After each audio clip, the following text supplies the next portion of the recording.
Bismillahirrahmanirrahim. Pemirsa yang saya muliakan, Assalamualaikum warahmatullahi wabarakatuh. Alhamdulillah, Allahumma salli ala Muhammad wa ali Muhammad. Pada kesempatan kali ini, Dana Mustadafin dalam channel Humus menyajikan sebuah tema yang berjudul Manajemen Keuangan Keluarga.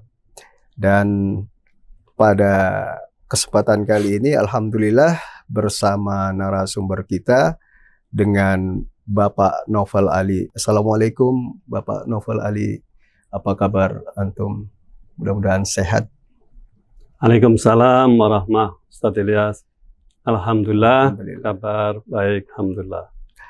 Nah, dalam tema kali ini yaitu manajemen keuangan keluarga, ya tujuan kami mengambil tema ini pertama mudah-mudahan mengedukasi bagaimana mengatur keuangan dengan baik bagi keluarga muslim khususnya, itu yang pertama. Dan yang kedua adalah menjadi bijak dalam pengeluaran untuk hal-hal yang harus dikeluarkan dalam hal-hal yang berkaitan dengan kepentingan pribadi atau keluarga, bahkan untuk kepentingan sosial, termasuk untuk kepentingan agama. Satu soal Bapak Naufal Ali mengenai manajemen keuangan keluarga ini, yaitu tentang apa maksud dari manajemen keuangan keluarga menurut antum? Terima kasih. Saya ingin menukil sebuah hadis dari Imam Ja'far Shadiq sebelum menjawab pertanyaan terkait masalah manajemen keuangan keluarga. Barang siapa bertindak tanpa pengetahuan, bagaikan berjalan tanpa arah. Jadi makin cepat dia berjalan, makin jauh dia dari tujuannya. Yeah. Intinya adalah segala sesuatu itu memerlukan ilmu pengetahuan. Ya. Ilmu pengetahuan itulah yang akan memandu segala aktivitas kita, segala pekerjaan kita untuk mencapai hal yang baik dan benar. Ya. Nah, manajemen adalah sebuah ilmu terkait pengaturan, ilmu terkait tentang pengelolaan. Ya. Jadi bagaimana mengelola sebuah aktivitas dari mulai perencanaan, pengorganisasian, pengarahan, hingga bisa melakukan pengendalian yang pada akhirnya adalah bagaimana bisa mencapai tujuan yang telah ditetapkan. Yeah. Nah, manajemen keuangan keluarga adalah sebuah tata kelola keuangan oleh siapa? Oleh para anggota keluarga, ya, untuk mencapai kondisi keuangan yang baik, kondisi keuangan yang bisa memenuhi kebutuhan di hari ini, besok, ataupun di hari-hari yang akan datang. Yeah. Ya. Jadi singkatnya adalah manajemen keuangan keluarga adalah sebuah ilmu yang digunakan untuk mengatur keuangan keluarga untuk mencapai tujuan keuangan keluarga yang efektif dan efisien. Kira-kira itu. Sebagai sebuah ilmu tentunya ada manfaat. Kira-kira apa pentingnya bagi ilmu manajemen keuangan ini? Ya, yang pertama bahwa tadi apa manfaat manajemen keuangan keluarga ini? Manajemen keuangan keluarga ini akan memberikan kepada keluarga sebuah proses pengelolaan keuangan yang lebih transparan, proses keuangan yang lebih efektif, ya, untuk memenuhi kebutuhan saat ini, kebutuhan masa yang akan datang, ya. Yeah. Yang kedua, kita sebagai seorang Muslim itu kita sangat berkepentingan terhadap bagaimana cara melakukan pengelolaan keuangan yang baik, mengelola pembukuan yang baik, mengidentifikasi pendapatan dan pengeluaran. Karena hal ini terkait juga dengan kewajiban-kewajiban syar'i yang dibebankan oleh agama kepada kita, misalnya kewajiban pembayaran zakat, pembayaran humus, dan kewajiban-kewajiban yang lainnya menunaikan ibadah haji ataupun kewajiban yang lainnya. Nah, dengan kita bisa melakukan identifikasi pendapatan dengan baik, kita bisa melakukan pengendalian pengeluaran-pengeluaran yang lebih baik, maka tentu hal ini akan lebih memudahkan keluarga tadi untuk mencapai tujuannya.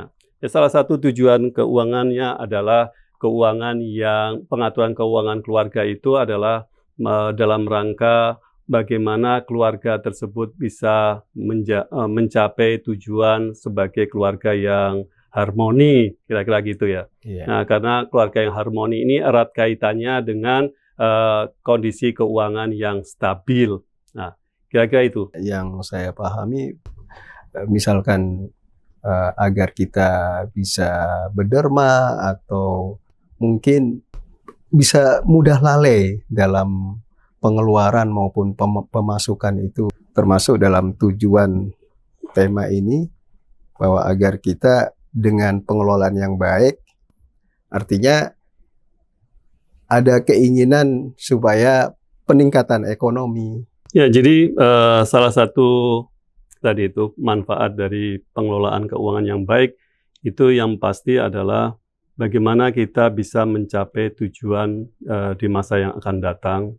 Itu sebuah pemenuhan kebutuhan yang lebih baik. Artinya biasanya pengelolaan ekonomi yang baik itu meniscayakan kita untuk menabung. Nah, menabung, setiap bulan kita sisihkan tabungan ya, supaya pada saatnya tabungan ini bisa dipakai untuk hal-hal ketika itu dibutuhkan untuk pendidikan anak ataupun yang lainnya. Dan juga yang lebih penting adalah bagaimana kita juga dengan manajemen keuangan ini kita belajar mengidentifikasi hal-hal yang kita sebut sebagai kebutuhan dasar. Ya. Kita harus bisa mengendalikan diri, ya, mana yang kita sebut sebagai kebutuhan, mana yang kita sebut sebagai keinginan. Seringkali bias di anggota keluarga ini terjadi ketika tidak mampu untuk mendefinisikan atau memahami dengan baik mana yang disebut dengan kebutuhan, mana yang disebut dengan keinginan. Seringkali spending atau pengeluaran itu berdasarkan pada keinginan. Nah, jadi tidak lagi kepada kebutuhan. Hal itulah yang pada saatnya, pada akhirnya akan membuat kondisi keuangan yang sedikit yang bermasalah, ya, bahkan defisit, bahkan dan juga intinya akan membuat keuangan itu agak amburadul lah, kira-kira gitu ya, sehingga pada saatnya akan mengganggu keharmonisan rumah tangga ya. Ya, biasanya keharmonisan rumah tangga ini memang punya korelasi yang kuat dengan kondisi keuangan yang sehat. Beberapa studi baik di Eropa maupun di Amerika itu selalu mengkaitkan bahwa kemampuan anggota keluarga untuk melakukan perencanaan keuangan dengan baik itu akan menghasilkan sebuah prospek keuangan ke depan yang lebih baik lagi. Ya. Nah, ini yang beberapa studi-studi tadi itu selalu berkaitan erat antara perencanaan yang baik, pengendalian yang baik, yang kita sebut tadi itu dengan manajemen keuangan yang baik, akan melahirkan hal-hal yang baik untuk rumah tangga itu ke depannya, dan sebaliknya pengelolaan yang jelek, ya kan, tidak adanya pengendalian akan melahirkan kondisi keuangan yang runyam dan pada saatnya akan mengganggu kestabilan dari rumah tangga itu. Iya, seperti yang antum katakan tadi, mendahulukan keinginan daripada kebutuhan. Ya, betul. Jadi yang saya pahami itu mungkin ada kaitannya dengan faktor psikologis, bahwa ada orang punya hobi ini, hobi tertentu misalnya traveling, dia menuruti hobi itu sehingga merusak manajemen keuangannya.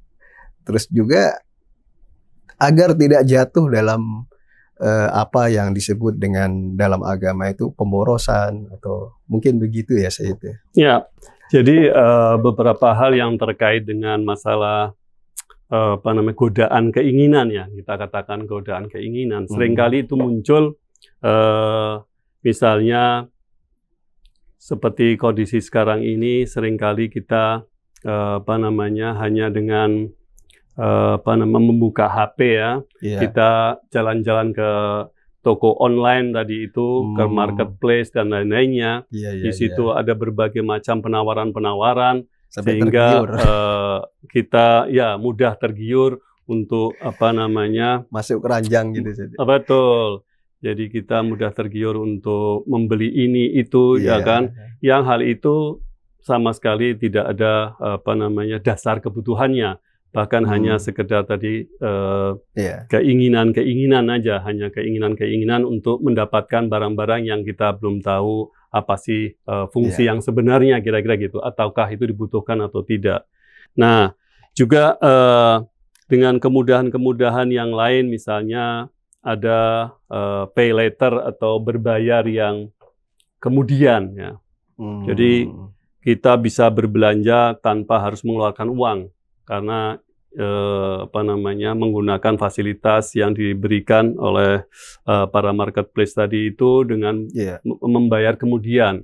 Maka hal ini akan berdampak cukup buruk, karena dengan mudahnya banyak sekali orang-orang itu membeli berbagai macam barang dengan tidak perlu membayar uang sekarang, tapi pada saatnya ketika ketika hari itu mereka harus membayar, tiba-tiba muncul tagihan yang sekian banyak, dan pada saatnya mereka tidak mampu untuk membayar, maka akan terjadi hutang yang menumpuk, ya kan gitu ya. Saya ada pengalaman terkait hal tersebut, yaitu ketika kebetulan saya ada usaha terkait dengan perumahan. Biasanya perumahan yang ditujukan untuk golongan menengah bawah, itu yang untuk mendapatkan perumahan itu mereka memakai fasilitas KPR yang disediakan oleh pemerintah, ya. Subsidi, subsidi, ada juga yang non subsidi. Nah, seringkali para karyawan atau buruh-buruh perusahaan itu terganjal oleh BI checking, ya, blacklist lah maksudnya. Di BI checking itu dianggap tidak bankable karena ternyata mereka punya tunggakan di beberapa marketplace tadi itu yang bayar kemudian itu akhirnya mereka blacklist di situ. Ada call 5, call 4, dan mereka tidak bisa atau tidak dianggap layak mendapatkan KPR. Ya, sudah cacat. Ya, sudah cacat. Ya, dengan tentu untuk menyelesaikan hal itu membutuhkan effort yang lebih, ya. Artinya bahwa gara-gara tidak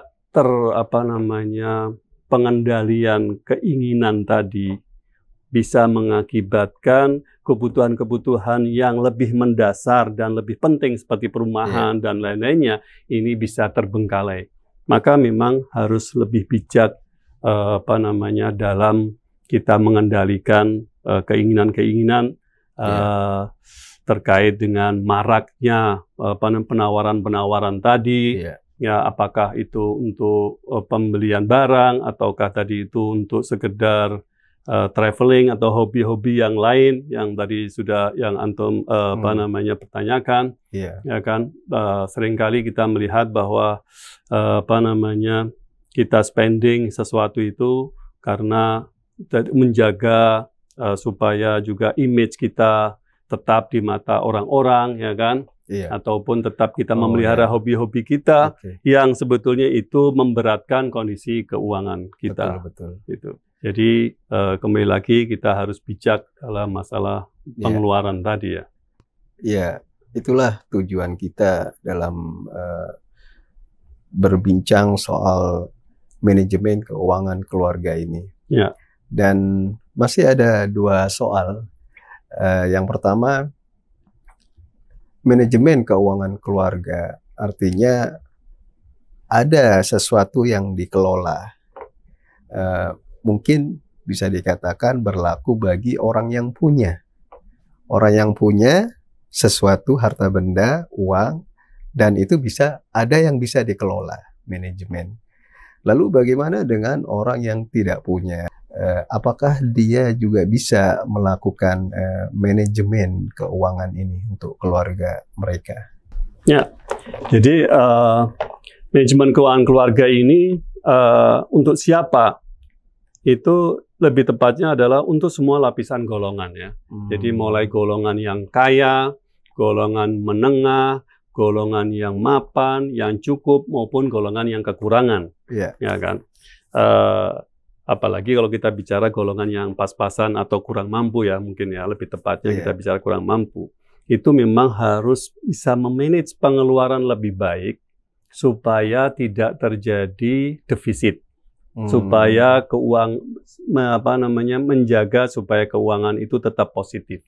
Karena bila keuangan itu negatif, ya, jadi karena tidak mampu untuk menjaga keuangan tetap positif, karena bisa aja karena pengeluaran yang lebih besar, istilahnya lebih besar pasak daripada tiang, ya, itu akan mengakibatkan dia harus mencari cara untuk menambal kekurangannya, untuk menutupi kebutuhan sehari-hari, karena minus kan, karena defisit.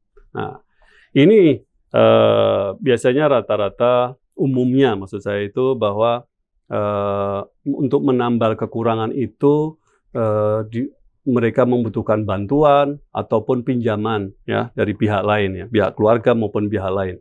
Nah, akan menjadi persoalan yang lebih berat ketika yang bersangkutan itu meminjam dari pihak lain yang tidak memiliki perizinan yang benar, yaitu yang sekarang dikenal pinjol-pinjol yang ilegal ya, pinjaman-pinjaman online yang ilegal, yang menetapkan bunga yang sangat tinggi ya, yang sangat tinggi sehingga sangat memberatkan bagi para peminjamnya. Nah, artinya rencana yang menambal itu yang terjadi kemudian adalah dia akan terperangkap dalam suatu lingkaran hutang piutang yang tidak ada habisnya. Nah, bahkan untuk keluar dari lingkaran itu membutuhkan effort yang lebih besar, membutuhkan bantuan yang besar, bahkan seringkali sampai menjual asetnya untuk menutupi lingkaran tadi ya. Nah, untuk itu memang jadi masalah pengaturan keuangan tadi itu berlaku untuk siapa saja, ya kan, baik itu yang kaya maupun miskin. Selama bahkan kita sebagai warga negara Indonesia yang baik, kita juga harus membuat pembukuan yang baik, karena kita juga memiliki kewajiban untuk membayar pajak, kan gitu ya. Nah, jadi mari kita harus lakukan pengelolaan keuangan yang lebih baik lagi. Dengan manajemen keuangan keluarga ini, bagi siapapun, artinya agar membiasakan diri untuk mengelola, memanage keuangan, dimulai dari walaupun tidak punya atau pas-pasan, kadang punya atau tidak. Itu yang pertama. Mungkin juga ini ya, keadaan kan bisa berubah. Ya. Sekarang nggak punya, mungkin besok jadi punya, mungkin dan seterusnya. Ya. Artinya pengelolaan pelajaran atau ilmu pengelolaan keuangan ini itu harus dipelajari sedini mungkin bahkan ya kan, karena mungkin kita seringkali mendengar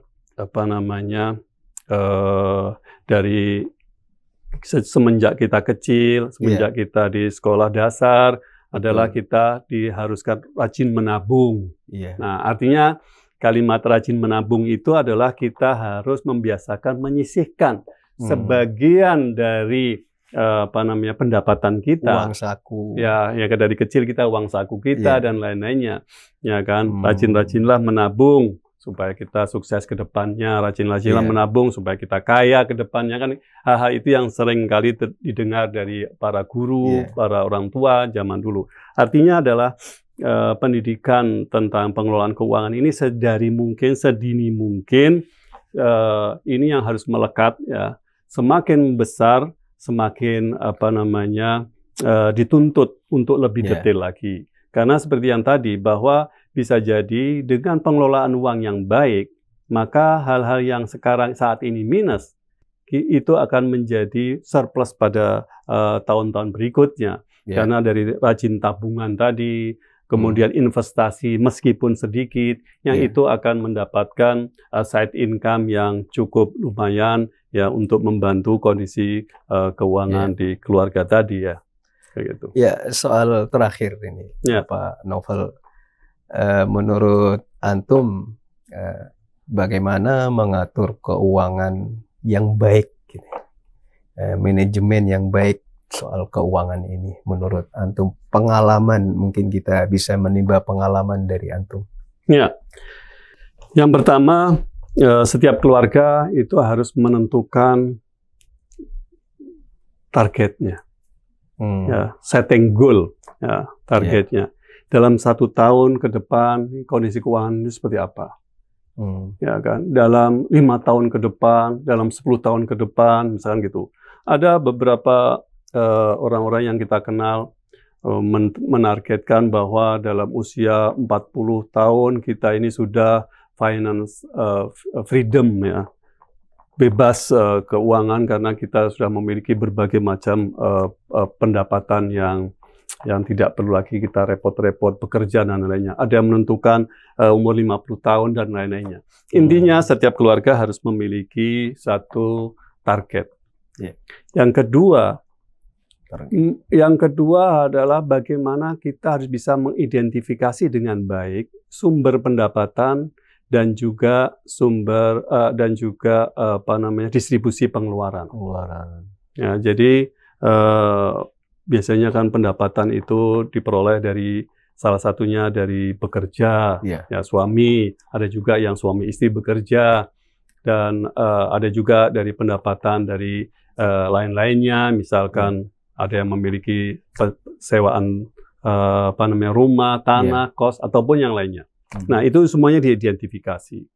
Begitu juga dengan pengeluaran, itu diidentifikasi minimal. Itu dalam 1 tahun itu dibuat rencana penerimaan dan pengeluaran dalam rumah tangga tadi.